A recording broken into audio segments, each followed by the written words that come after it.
Hello and welcome to the Rask Network. What you're about to hear and see is limited to general financial information only. Please be sure to speak to your financial planner or refer to our financial services guide available at rask.com.au/FSG before acting on the information. Kate Campbell, welcome to this Australian Finance podcast episode where we're going to be talking about books. How are you going? I am wonderful, and nothing gets me more excited in the morning than talking about books, especially books about money and investing. So I'm excited to go through so many recommendations today. We're going to share some new ones we've been reading, but we're also going to share some classic favorites that if we ever don't mention them, people go, but what about XYZ books? So we're going to mention a few of those today as well for you. Yes, we are. And if you're watching on YouTube, hello. You can see behind both Kate and myself, we have a stack of books. Kate's books are very, very tidy on that bookshelf, or there's a few bookshelves. Well, not actually, because I took a heap out. I've got about 10 beside me for this episode, so it looks a bit hectic, I guess, compared to my normal standards. But your bookshelf looks chaotic. My bookshelf is all over the place. There's one over my shoulder. I'm trying to figure out which way this is, which is a book that you gave me. I put it up the top here. It's Your Head is a Houseboat. That was a very kind gift. But we're talking about finance books today, and I've got heaps stacked in the shelf. In the office, there's like a whole cupboard of just books just thrown in there. But that's what this episode is all about. So recently, it was National Reader Book Day, Kate. Yes, we were made aware of that by one of our team members, Sophie. It was last week. There is also a National Book Day, but that's earlier in the year. So we never quite get any of these days or celebrations, but I think every day should be Read a Book Day. They're a fantastic tool to boost your knowledge. I mean, sometimes you'll read a whole book and you'll take one thing away, but that one thing is worth the $20 you spent on that book. And it's just a fantastic way to gain insight into the knowledge and experiences that all of these professionals and experienced people in different areas share their lived experiences, share their research, when you'd never probably get to talk to any of these people or these experts unless you're lucky. So we get to read the insights of professionals and people that have had lived experience in these areas all over the world for just the price of, 4 coffees, maybe 3 in Melbourne? Yeah. And the thing is, nowadays, if you're not like a big quote-unquote reader, you can use things like Spotify with the books or Audible. If you've got Spotify Premium, you get 15 hours of free audiobook listening a month. Mm-hmm. And Audible, if you get credits. Always threaten to cancel and they'll give you something. Oh, they do. They throw the best offers at you when you click the cancel button. But not every book is available through those just yet. So some of them are, some of them aren't. Utilize your local library. They're fantastic resources. They often have audiobook platforms as well. They won't have everything, but the great thing about your local library is you can usually put in a request for a book. And as long as they think it's going to be somewhat relevant to other people, which most finance books are, they'll buy it in for you and you'll get to be the first to read it. Yeah. There have been some good suggestions in the Rask community at community.rask.com.au about the apps and things that you can use for your local library to request books and these types of things. So if you are on a budget and maybe you just don't feel like you need to have a book sitting on the shelf like Kate and I, you can just request it from your local library and support the library that way as well. Kate, we do have quite a few books we want to get through. We're going to spend time on books that we've read more recently, but we do want to go through some of the classics just to make sure that we don't get any messages to say, hey guys, you forgot about blah. There are so many good books. Obviously, you can see the amount on Kate's bookshelf. But we do just want to call out for anyone that is kind of learning about finance and hasn't come across these books in particular. These are kind of like the foundations. Kate, what would you put on that list? Definitely for Australians, the Barefoot Investor, I think, has to be front and centre. For many people, that is their first and only introduction to the world of finance. So I think this is a fantastic book. It starts the conversation. It's made talking about finance a lot more approachable for hundreds of thousands of Australians, which is a really great thing. And I hope that you read this book and then it sparks your interest and then you go, okay, I actually want to learn about how to set up a budget or how to invest in ETFs or how to sort out my super so I'm going to be comfortable in retirement. And I think it's a really great first step book to spark that conversation with your friends and family. Definitely it is. Yeah, it's sold over 2 million copies, I believe, the Barefoot Investor. who's obviously come out with different books since then, Barefoot being Scott. Wonderful resource. Another book that we might call out is Good with Money by Emma Edwards, aka Broke Generation. She's big on Instagram. You probably know her from there. She does a lot of videos about mindset, about spending, about just taking control of your money. We were lucky enough to go to the book launch earlier this year and hear about the journey of her writing the book, which took so long. But Emma put so much effort into these things. So if you're completely new to money, if you are thinking about your spending habits, if you're thinking about your mindset, this is a great book to pick up. Good with Money by Emma Edwards. Yeah. The other book that I really recommend going hand in hand, especially if you're reading maybe The Barefoot Investor, is The Psychology of Money. Sorry, that probably cuts off my microphone there. The Psychology of Money by Morgan Housel. Now, this is a fantastic book to understand why we do what we do with money, because you can learn all of the fantastic skills through the podcast, through reading books like The Barefoot Investor on how to do things, like how to invest and how to sort out your superannuation.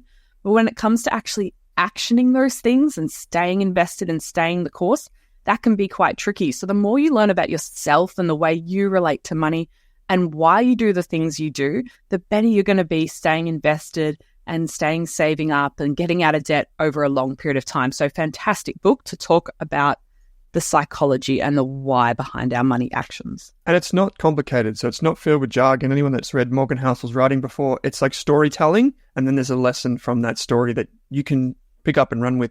No matter if you're a finance pro or you're just getting started, it's an absolutely wonderful book. I've never met anyone that has something bad to say about that book. So another book that people may be familiar with, also Australian author, is Shareplicity. This is by Danielle Akuye, who has appeared on the show. She then took a hosting role at Ausbiz. So she's written two books of similar ilk. One is for Australian investors and one is for US investors. It's kind of that, field guide for share investing. If you're interested in kind of learning the essentials and learning it from someone who has seen it through decades of lived experience, Danielle's book, Shareplicity, is a good one. Another Major Street publication, I believe. Yes. Now, another female Australian author, Lacey Philippich, wrote this book, Money School, quite a few years ago now, but it definitely stands the test of time. And it shares part of her own journey becoming financially independent at quite a young age and how she got there. But it talks a lot more about your resources, your time, and it really gives you the 101 about money, but in a more holistic way. And I really like her approach to it. So I think if you want something a little bit less focused on investing, but still covering all aspects of finance, this is a really good one as well. Yeah, she's great. She's got a website that you can visit too. Just been refreshed. So shout out to Lacey. Another book which I have on the the desk behind me here is Die with Zero by Bill Perkins. A wonderful book. There it is. Kate's got it. This is a really interesting one. No matter what part of your life you're in, I think that the book itself kind of teaches you this idea of kind of maximizing the life you're living and not so much worrying about the number that's in your bank account, Kate. Yeah, I'd say Die with Zero is a good book for someone a little bit further into their money journey. Definitely. So if you've been investing for 3-4 plus years and you're kind of wondering, it's all feeling a bit dry and dull in this messy middle stage, I think this is a really good book to sort of reframe how you're using your resources right now and how you're structuring your goals and what you're working towards, because we can get into that accumulation mindset where we just to keep accumulating money and investments and degrees and content and all these sort of things, and we don't ever get to that point of enough. And Die with Zero really forces you to go, life's really short. How are we going to use our resources while we're alive to live the best life, to spend more time with our family, to have what he calls memory dividends, where we have an experience, but we get to relive it by talking about it and thinking about that over decades to come. So it's a really good mindset book, I would say. Yeah. There's two things I want to add on to the end of this. One is that a lot of people in Australia actually with the retirement system actually oversave for retirement. They end up dying with a lot of money. Some retirees actually die with more money than they retire with because they're so fearful of spending once they already have money that they just kind of keep that mindset throughout their retirement when they should be enjoying the spoils and the fruits of their labor. I think the other book, which I'm just trying to think of it, is 4,000 Weeks, Kate. another great book that's on the shelf behind me. And one extra. Oliver Berkman. He's come on the show. We've interviewed most of these authors except Bill Perkins. I'd love to get him on the show, but he was on Aussie Firebug's podcast. That's a great interview. Yes. There is another book that relates to that. It's not finance. Just quickly throw it in there. It's called The Happiness Trap. It's also somewhere here on the shelf behind me. I didn't plan for this. A wonderful book about that is like that idea of a happiness trap and the hedonic treadmill and constantly being on this treadmill to seek more and more fulfillment when really you can be happy in the here and now. And it's just a matter of perspective. So, Kate, we've got one more finance essential, which I think you might have in front of you. Yes. Now, this one's called The Simple Path to Wealth by, got to get my angles right, J.L. Collins. So this book is one that you probably haven't heard about much in Australia because it is by a US author and it does talk about US investments. But it's something that I read very early on in my own financial independence journey, along with the online blogs of Mr. Money Mustache, which are a fantastic read for anyone interested in the concept of financial independence and what that could look like in their own life. And this book just reminds you that investing can be so simple, and it explains why it can be simple and why it works if you're even a little bit skeptical. And there's some great examples and charts and look throughout history. So I think if you are prepared to understand that there's a lot of references to US investments and US brokerage options, this is a really good book in its entirety. Yeah, and if you want a taste of JL's work, what I would do is highly recommend you Google JL Collins Google Talk. And Google hosts authors to do talks at their campuses. And JL did one of these, and it was absolutely positively wonderful. This conversation was about basically the key, like the essential ingredients of that book and what went into writing it. So go and check that out as well if you want to taste a primer of the book itself. Now, Kate, we do have some book recommendations. My book recommendations are kind of like diametrically different. They are very, very different. You have a fascinating book that you're going to share with us, and then we've got a few essential investing books on the end, which are a bit of fun. And of course, we'll do a giveaway of your book, which is on the shelf behind you there. It's also on the shelf behind me in 3 different places. So keep listening till the end, and we'll do a giveaway on our Instagram channel. Maybe because I've got 2 at this stage, I will start with Strong Money Australia by Dave Gow. Dave has appeared on the program quite a few times, also hosts the podcast with Hayden from Perla.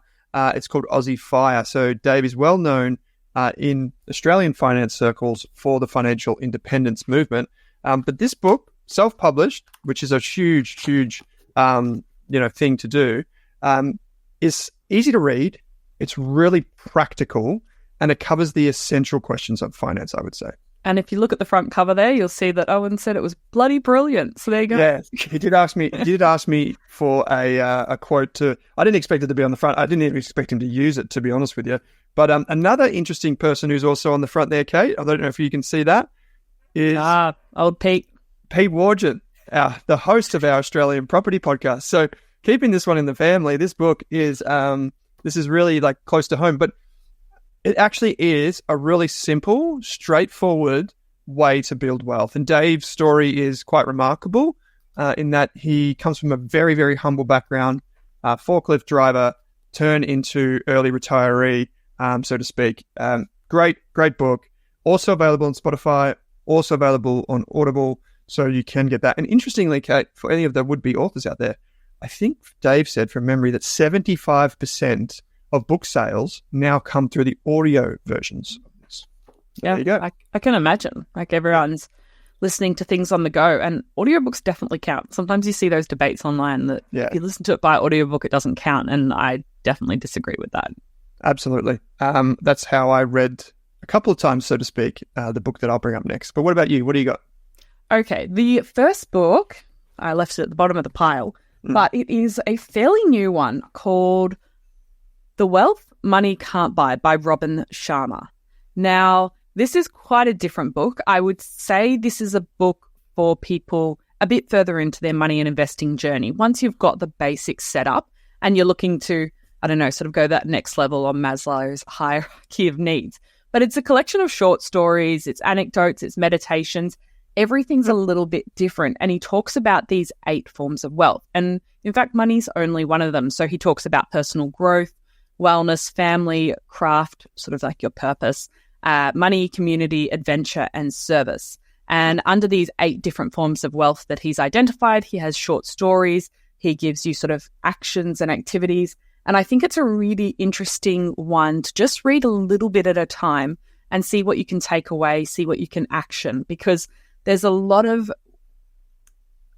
focus in the world of finance on improving our investments and growing our wealth over time, but we can often forget the rest of it is super important and oftentimes more important long term. So it is a really good reminder that you need to focus on all these other areas of your life as well while you're investing and building wealth. And he had this line in the book, which I thought was really good, of, are you at risk of ending up cash rich and wealth poor? And so by that, he means you've got a lot in the bank in terms of your investment portfolio when you're 60 or 70, but you don't have the wealth of relationships and community and memories built up over time. So I think that is a really good way to reframe things, and definitely for people a few years into their money and investing journey. That's fascinating, Kate. You know, when you held up the book, can you hold it up for people that are watching again? So for those that aren't watching, it's looks like almost like a sun, but it's not. It's like a painting that's wound around. The wealth money can't buy. You know what it reminded me of was Ramit Sethi's work. You know, I will teach you to be rich. The idea of that wealth comes in many forms, not just in that dollar symbol that you see in your bank account. Is it an easy read? It's a very long read, so I've jumped to little bits that are interesting to me at the time. And so like things that I was interested in working on at the time, I sort of jumped to those sections. So I think it's not a book you have to read cover to cover. I would say it's a book that you can go, okay, this is a period of time where I really want to focus on community. And then you can go and read that section. Yeah, that's great. But it's very simple, straightforward storytelling. It's not sort of one long read. And there's a bit of it looks like a preview of the book that's available on YouTube. So people could probably watch that to get a sense of the book, which we can include in the show notes. Yeah, and I've been listening to it via audiobook. Oh, cool. It's been quite good. Yeah, great. It's a good storyteller. Okay, great. Did you want to jump to one of your next books, or do you want me to go with my one? You can go with your one. Okay, so I don't actually have, this is the one book that I don't have. Search high and low. I think it's in the frunk of the car, to be honest with you. The frunk? That's the front trunk. That's a terrible word, Owen. Yeah, well, that's what they tell me. Is that what Elon called it? Yeah, that's what he calls it. But anyway, I think it's in there, and I think it's just rattling around the city as we speak. But the book is Poor Charlie's Almanac. And this is a book that is really, really dense for folks that, when I say dense, it's not dense if you understand investing material and you've been probably in and around business or finance for, 5 plus, 10 plus years. This is a book that I believe was never intended to be a book, but it was intended to be this kind of philosophical body of knowledge. So what happened was, when you go online and you Google Poor Charlie's Almanac, it's actually a play on, I think it was Ben Franklin's Almanac back in the day. But basically what happened was the editor of the book went to Charlie's house, Charlie being one half of Berkshire Hathaway or the investing partner of Warren Buffett. And they obviously have the best investing track record of any duo ever. And what it was, I think it was Peter Kaufman, went into Charlie's office and was just kind of like going through all of his papers and different things that he had done. And he said to Charlie, can I just look through there and compile some of the notes? And Charlie said, well, I've got nothing to hide. Just go in there and do whatever you want. And so he went in there and he found, I believe it was 11 different speeches that Charlie had given over the course of like 30 years. So these are speeches that he would do to like law schools with the graduation ceremony or to financial professionals in big galas and these types of things. And these 11 speeches were put together, and Charlie was given the opportunity to have a little bit of a reflection on that speech many, many, many years later. And oftentimes at the end of the chapter, he would say, I have nothing to add, which was like Charlie's kind of like thing. Whenever he was asked questions and Buffett would answer a question, he would just say, I have nothing to add.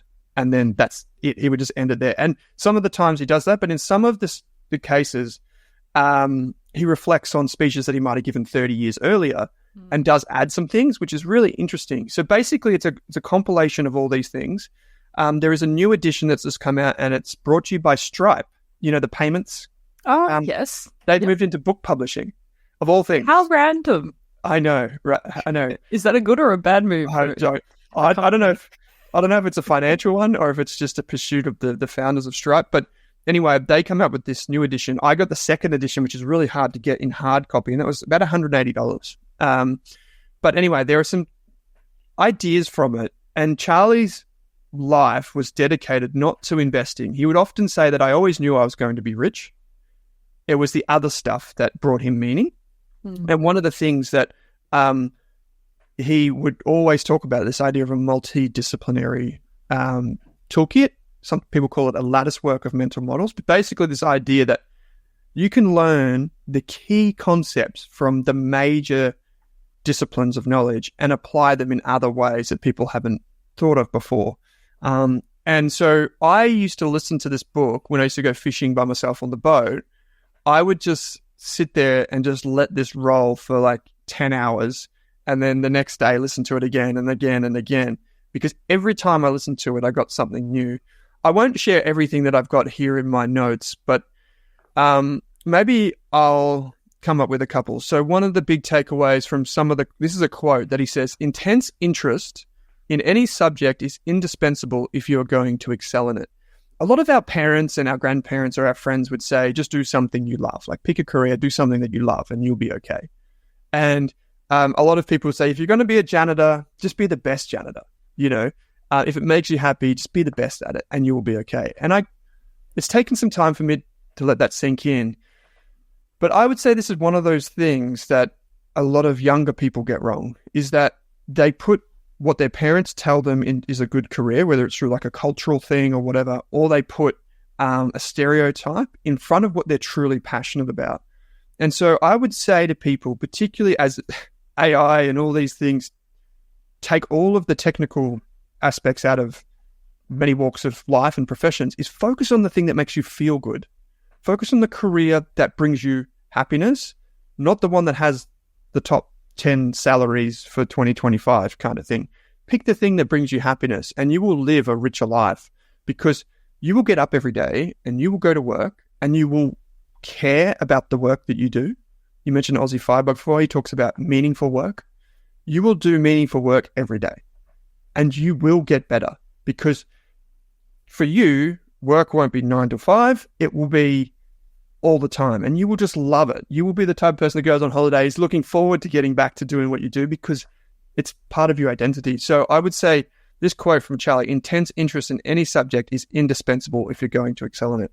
I've seen people try and brute force their way into a career and they've just been miserable. A lot of people that end up in like those big 4 accounting firms or in those really professional type circles, they often don't have probably a very high happiness score, if I could be so crude.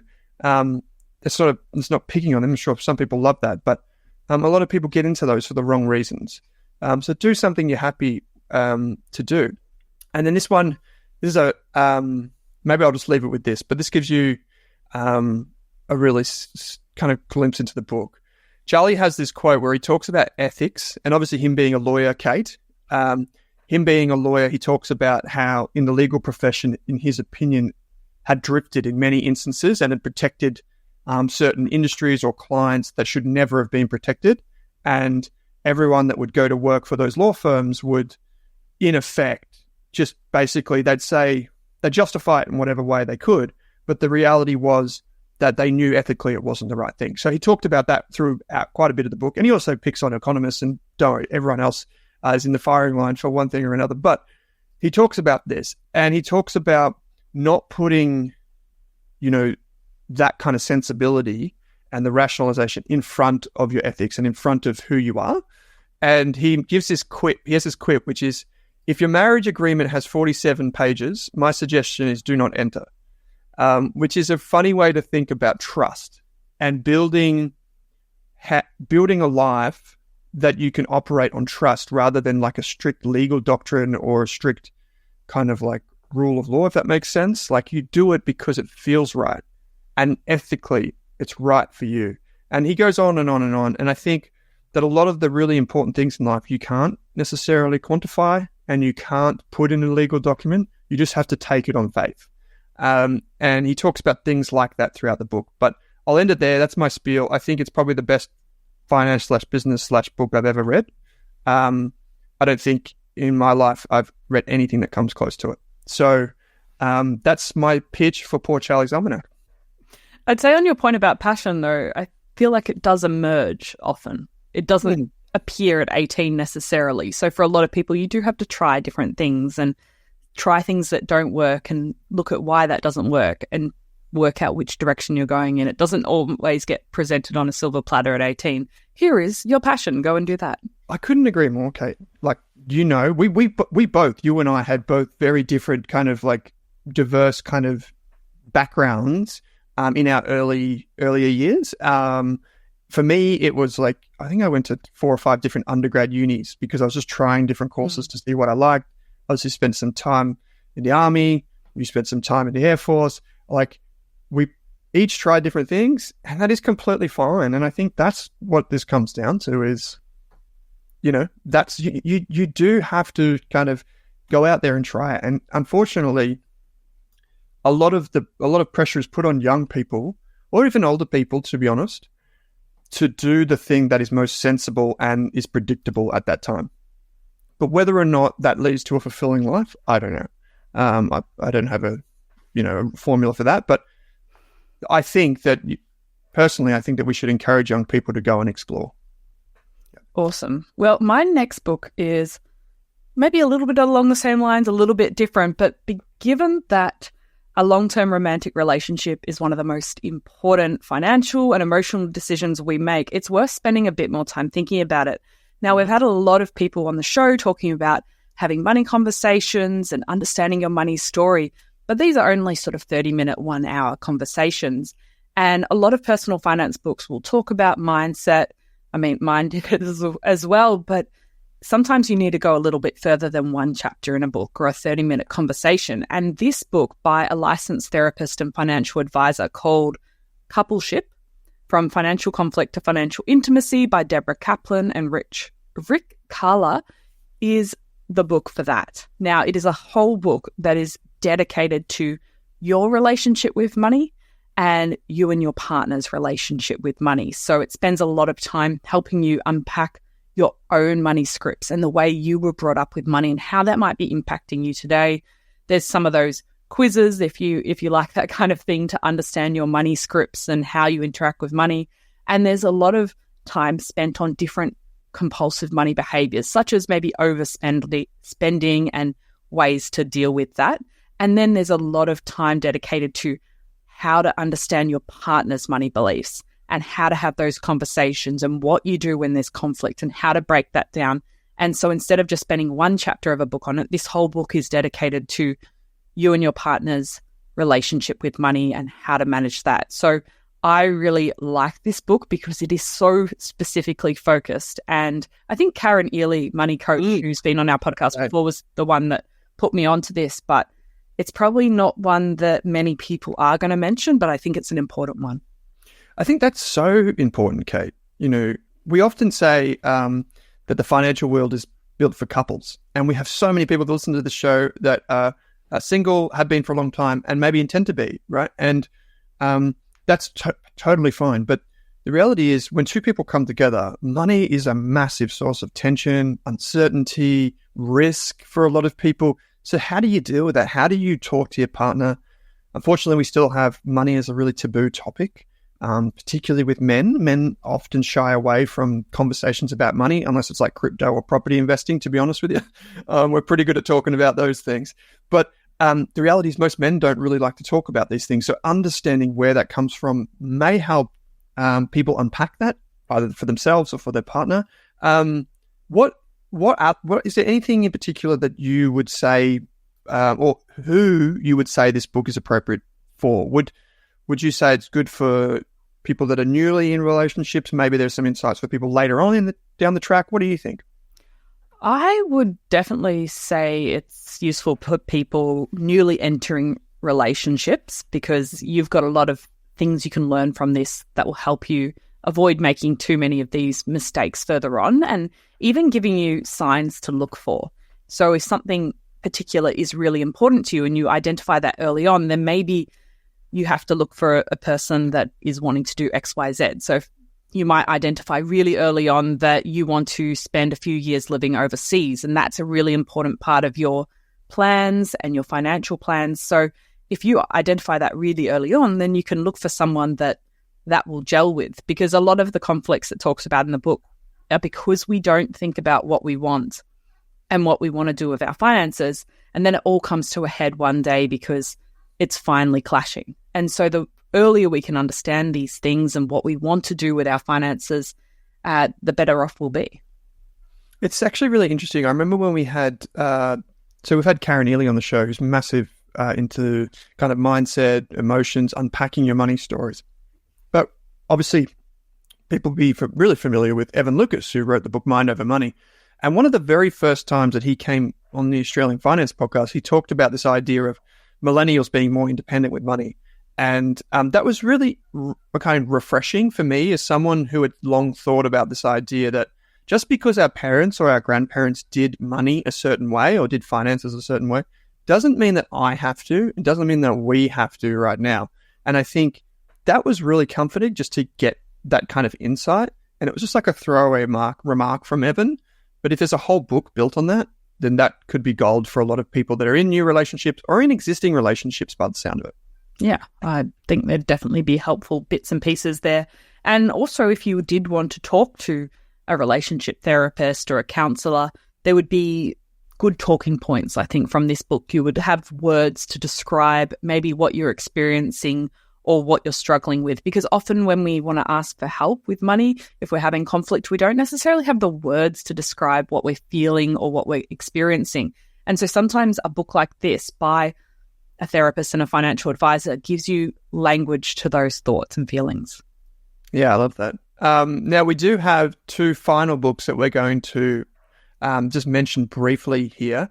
These are both by Australian authors, and these are both books are by Australian authors who also happen to host podcasts. There's two sets of two gents. So we've got the Quick Start Guide to Investing by Glenn James and Nick Bradley. So from the This Is Money Network. So that's that one there that Kate's holding up. Glenn recently appeared on the show. And the other one, which it's been around for a little while, which was super popular when it first launched and is still quite popular. It's called Don't Stress, Just Invest by Alec Renahan and Bryce Lesky, otherwise known as Brick on Instagram. But Ren and Bryce, obviously, you know from Equity Mates as well. So they do great work over there. Kate, what would you want to say, if anything, about the two books? I would just say these books, if you want something that's just going to remind you that investing's simple, you can just have a low-cost ETF portfolio that you can set up. You can automate money coming out of your paycheck and getting invested into your portfolio each month. And it doesn't have to get more complicated than that. You don't have to keep looking for the next strategy, the next big thing, the next afterpay. These books are really good at just keeping it focused, keeping it simple. There's a little bit at the end of Glenn's book about some other stuff, which you probably don't necessarily need. It goes into a bit more of the technical side of investing, but that's more of the optional side. I would say the first half of maybe up to the index investing keeps it really simple and really straightforward. And either of these books would be great to give to a friend who's new to the investing journey. Yeah, I would definitely second that for Don't Stress, Just Invest. That was they used really interesting examples, and it was written for someone that, it could be really interesting for someone that you know that's come to Australia from overseas and has an understanding of how investing throughout the world is done too. It's not just Australian-centric, which is kind of cool, and it uses some examples for that. Now, Kate, we're going to include show notes to these books in the show notes, so any one of these books that we mentioned, you will find in your podcast player or in the link for the show notes. I want to get you to give us a bit of a pitch for a giveaway that we're doing of your book, Buying Happiness, Learn to Invest Your Time and Money Better. Kate Campbell, author, Tell us about this giveaway you're doing. Well, as you can see behind me, we still do have a few copies left on us. It's been about a year since I published Buying Happiness, Learn to Invest Your Time and Money Better. So that's my own take on personal finance and the very early stages of your investing journey. So this book is all about how to get started, how to take that first step, trying to tackle that gap between learning something and taking action and overcoming analysis paralysis, which we know our community often struggle with at the beginning of their journey. So even a step-by-step, how to overcome analysis paralysis when picking a broker, because that is something that many people get stuck with. And we don't want you to get stuck there, because that should be just a simple step that you can take. And then the world of investing opens up to you. So I talk about the research behind what actually makes us happy and how we can make our time and money work better for us, because we only have so many resources, so we've got to spend them wisely. So we're going to give away 5 copies to any of you that have been listening to this podcast. So jump over to Instagram, jump over to our Rask community. We'll have posts on both of those platforms, and choose one. Choose both if you want. I don't know. That might get you 2 entries. And let us know your favorite personal finance or investing resource. That can be a book, an essay, a podcast, whatever you like. Tell us what works for you, because I think that's a really great way to spread the word of investing in personal finance, because different people, different voices, different resources work for different people.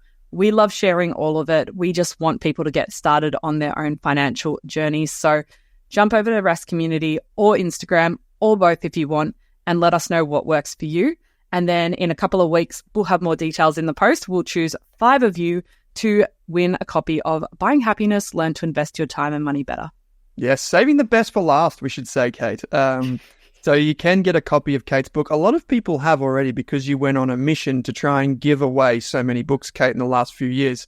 I think at one stage you had a mission to give away 1,000 books. Well, I think considering our roadshows over the last 2 years, we well and truly hit that number. I stopped updating it though. Yes, it's a huge achievement, and a huge achievement to write the book. Chapter 6 was my favorite. So for the folks, when you start reading it, that's my fave. So, I mean, there were a few others, but that was my fave. So get a copy of the book, jump over into the community or onto Instagram. It's completely free to just throw your hat in the ring. It's actually been really interesting, because hearing about these different books, there are some that are niche, but some that are broad, like those first ones that we mentioned, or Getting Started Investing, for example. But I think picking a good book is about knowing if it's the right book to read at that time. And that's where hearing from other people is so important too. Like, if you're a beginner, never pick up Poor Charlie's Almanac. You'll be put off investing for life. So definitely don't pick up The Intelligent Investor if you're definitely. That's got to be the most recommended book. That brown one there, somewhere on the shelf behind me. Oh, read The Intelligent Investor by Ben Graham, written in 1927 or something. Not a good book for beginners at all. So do not pick that one up, but pick up some of the books that we have suggested in this podcast. And don't forget the links in the show notes. There'll be heaps of resources there for you to go and check out, as well as to let us know what works for you. Kate, this has been heaps of fun. Author of Buying Happiness. Thanks for joining me. No worries, Owen. It has been fantastic to chat about books. Thanks for listening, everyone. Thanks for watching this video on the Rask Network. While you're here, don't forget to like and subscribe so you can get videos each and every day on business, finance, investing, and so much more.